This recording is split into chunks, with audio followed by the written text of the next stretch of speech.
Otot merupakan jaringan aktif, karena otot mampu secara aktif mengembangkan ketegangan atau berkontraksi.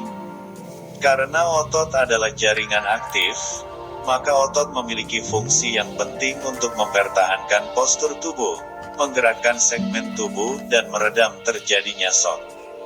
Sifat-sifat jaringan otot yaitu ekstensibilitas, elastisitas, iritabilitas, dan kemampuan mengembangkan tension.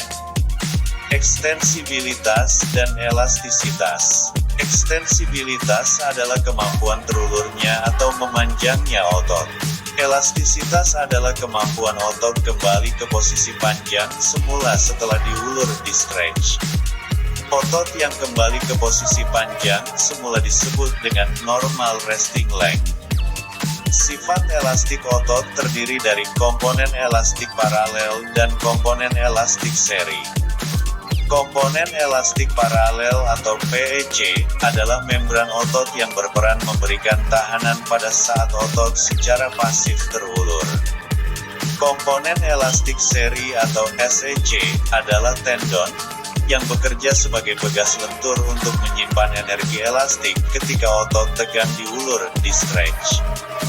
Baik SEC dan PEC memiliki sifat merekat yang memungkinkan otot terulur dan kembali ke dalam bentuk posisi semula. Otot memiliki sifat viskoelastik yaitu ketika static stretching pada otot hamstring dipertahankan selama jangka waktu tertentu, maka secara progresif otot akan memanjang dan meningkatkan rong sendi. Setelah di stretching, otot tidak akan kembali dengan segera ke posisi resting length tetapi secara bertahap akan memendek selama jangka waktu tertentu. Iritabilitas dan kemampuan tension. Iritabilitas adalah kemampuan untuk merespon suatu stimulus. Ketika diaktifasi oleh suatu stimulus, maka otot akan merespon dengan berkembangnya tension atau ketegangan. Perkembangan tension dari otot biasa dikenal sebagai kontraksi, sifat khas otot, atau kontraktilitas. Kontraktilitas adalah kemampuan otot untuk memendek dari ukuran panjang otot. Organisasi struktural otot skeletal. Ada sekitar 434 otot skeletal pada tubuh manusia, yang membentuk 40-45% dari berat tubuh sebagian besar orang dewasa. Otot-otot didistribusikan secara berpasangan pada sisi kiri dan kanan tubuh. Sekitar 75% pasangan otot bertanggung jawab terhadap gerakan tubuh dan postur tubuh. Ada 4 variabel yang mempengaruhi fungsional otot yaitu serabut otot, motor unit, tipe serabut, dan arsitektur serabut. 1. Serabut otot. Sebuah sel otot tunggal disebut dengan serabut otot. Membran yang membungkus serabut otot dinamakan dengan sarkolema, sarkoplasma. Setiap serabut otot berisi sejumlah nukleus dan mitokondria serta sejumlah miofibril yang berjalan paralel sejajar satu sama lain. Miofibril mengandung 2 tipe filamen protein, filamen miosin yang tebal, dan filamen aktin yang tipis. Pada miofibril terdapat sejumlah sarkomer, merupakan komponen kontraktil dari otot. Setiap sarkomer dibatasi oleh Z-line. Setiap sarkomer dibagi 2 oleh M-line. Setiap serabut terdapat saluran jaringan membran eksternal yang dikenal sebagai retikulum sarkoplasmik, sedangkan secara internal terdapat terowongan kecil yang dikenal sebagai tubula transversal. Retikulum sarkoplasmik dan tubula transversal berperan sebagai saluran untuk transportasi mediator elektrokimiawi dari aktivasi otot. Setiap serabut atau sarkolema dibungkus oleh jaringan konektif tipis yang disebut dengan endomisium. Sejumlah serabut otot tergabung dalam satu bundel yang dinamakan dengan fascicle. Fascicle dibungkus oleh jaringan konektif yang disebut dengan perimisium. Kelompok-kelompok fascicle membentuk otot secara keseluruhan. Otot dibungkus oleh jaringan konektif yang dikenal sebagai epimisium, yang berlanjut sampai tendon. Sejumlah serabut otot secara genetik ditentukan dan bervariasi dari orang ke orang.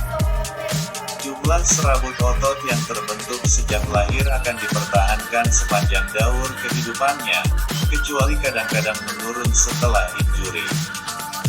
2. Motor unit. Sejumlah serabut otot yang diinervasi oleh susunan motor neuron tunggal, disebut dengan motor unit. Akson pada setiap motor neuron akan membagi beberapa cabang sehingga setiap serabut otot dipersarafi oleh satu motor end plate. Serabut dari sebuah motor unit dapat menyebar di atas area sekitar beberapa cm dan diselang-seling oleh serabut motor unit lainnya. Motor unit dengan jumlah serabutnya bergantung pada tipe gerakan yang dihasilkan. Otot yang menghasilkan gerakan-gerakan yang halus dan sangat terkontrol dipersarafi oleh motor unit kecil, jumlah serabutnya kecil, sedikit, seperti gerakan mata dan jari-jari. Otot yang menghasilkan gerakan-gerakan kasar dipersarafi oleh motor unit besar, jumlah serabutnya besar, banyak, seperti gerakan menendang dan berjalan. 3. Tipe serabut. Serabut otot memiliki sifat karakteristik yang berbeda-beda. Karena perbedaan karakteristik ini, maka serabut otot dibagi ke dalam dua kategori utama, serabut slow twitch ST dan serabut fast twitch FT. Berdasarkan unsur histokimiawi, serabut FT dibagi ke dalam dua kategori, serabut FTA tipe 2A dan serabut FETB tipe 2B. Serabut FT merupakan kontributor yang penting untuk kesuksesan performa atlet dalam event yang memerlukan kecepatan dan power. Serabut ST merupakan kontributor yang penting untuk kesuksesan performa atlet dalam event yang memerlukan endurance tinggi.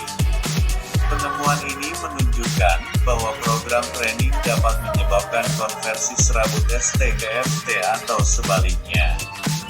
Dalam serabut FT telah ditemukan dapat terjadi konversi dari tipe 2A menjadi 2B atau sebaliknya setelah mengikuti program training. Secara genetik, beberapa orang telah terbentuk persentase serabut FT yang tinggi dan beberapa orang telah terbentuk persentase serabut ST yang tinggi, tetapi kebanyakan orang memiliki keseimbangan antara persentase serabut FT dan ST. Suatu penelitian menunjukkan bahwa 28 pelari jarak jauh mengalami peningkatan proporsi yang signifikan pada tipe 1 selama jangka waktu 20 tahun.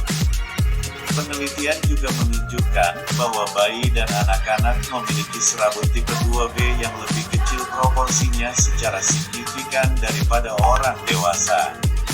Sedangkan pada orang dewasa yang obesitas memiliki serabut tipe 2B yang proporsinya lebih rendah secara signifikan daripada orang dewasa non-obesitas.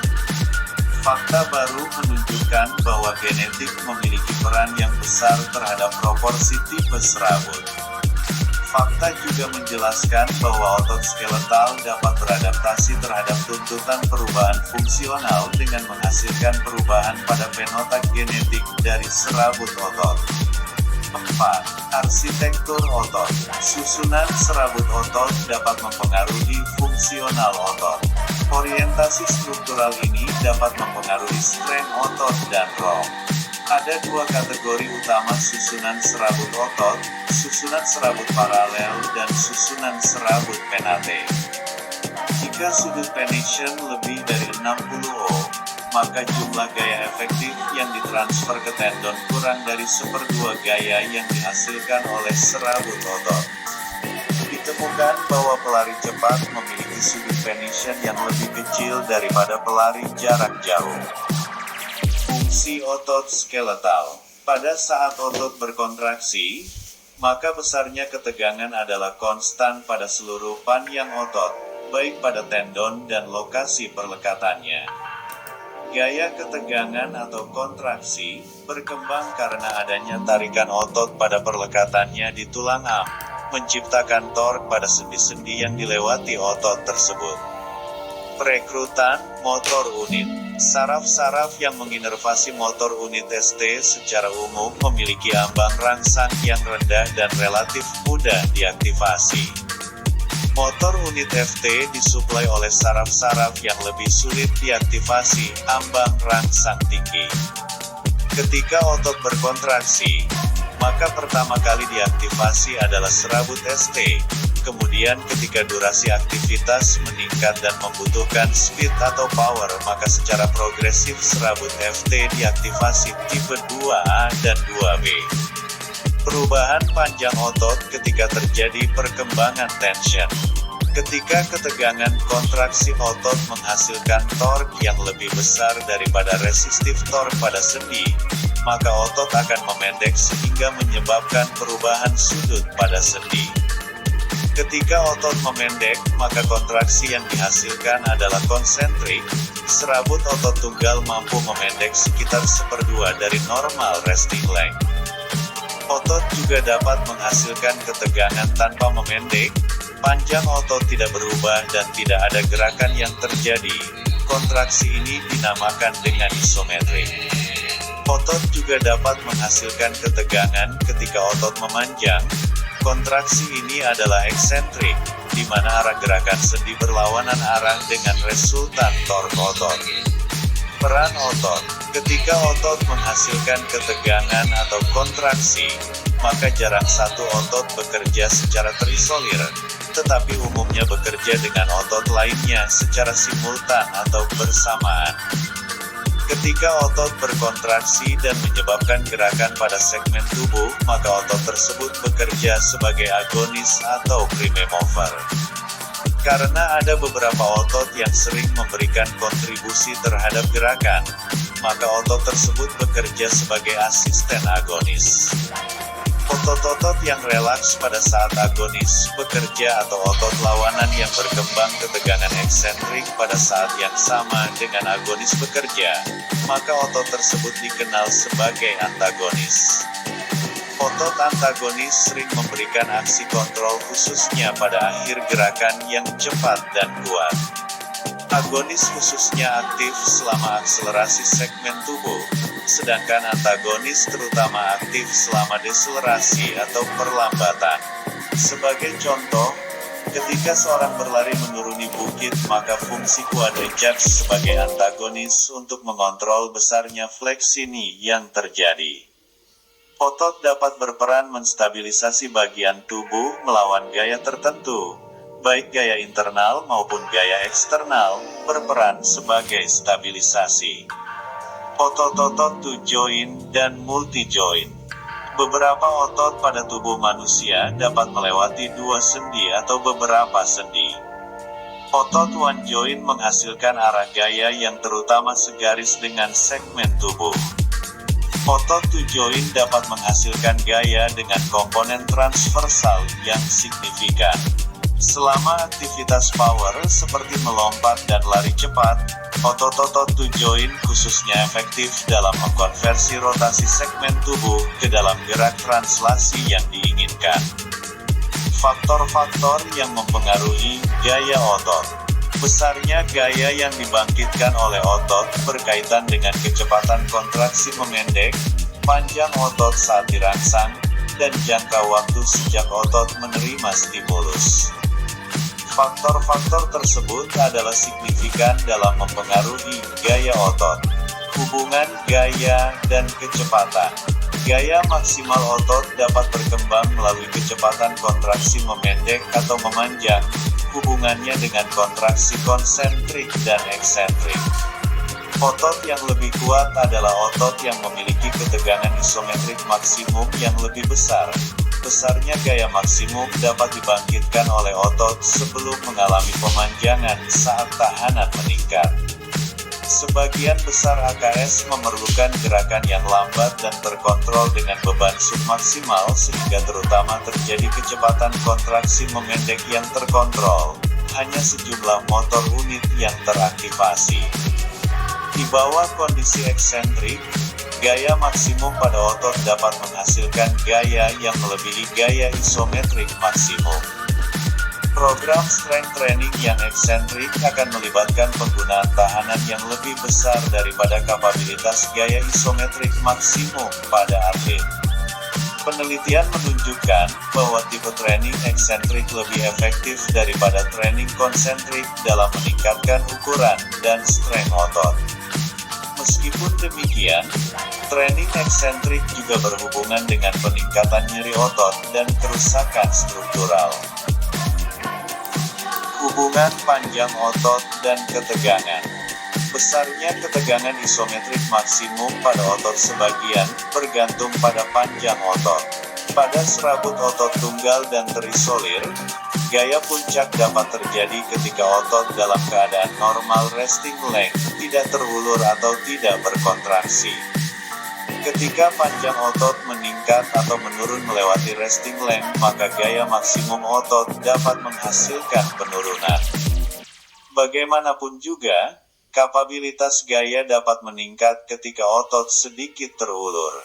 Otot dengan serabut paralel akan menghasilkan ketegangan maksimum di atas resting length. Otot dengan serabut penate dapat membangkitkan ketegangan maksimum antara 120% dan 130% pada posisi resting length.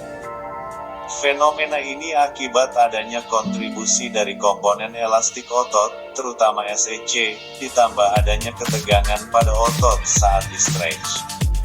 Penelitian menunjukkan bahwa latihan eksentrik akan meningkatkan panjang otot yang sementara dan sedikit panjang, sehingga dapat mengganggu perkembangan gaya ketika sudut sendi tidak diposisikan otot dalam keadaan stretch yang cukup.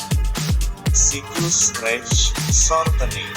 Ketika otot secara aktif terulur sebelum kontraksi, maka gaya yang dihasilkan akan lebih kuat daripada otot yang tidak dalam posisi terulur. Pola kontraksi eksentrik yang diikuti dengan cepat oleh kontraksi konsentrik dikenal sebagai siklus stretch shortening.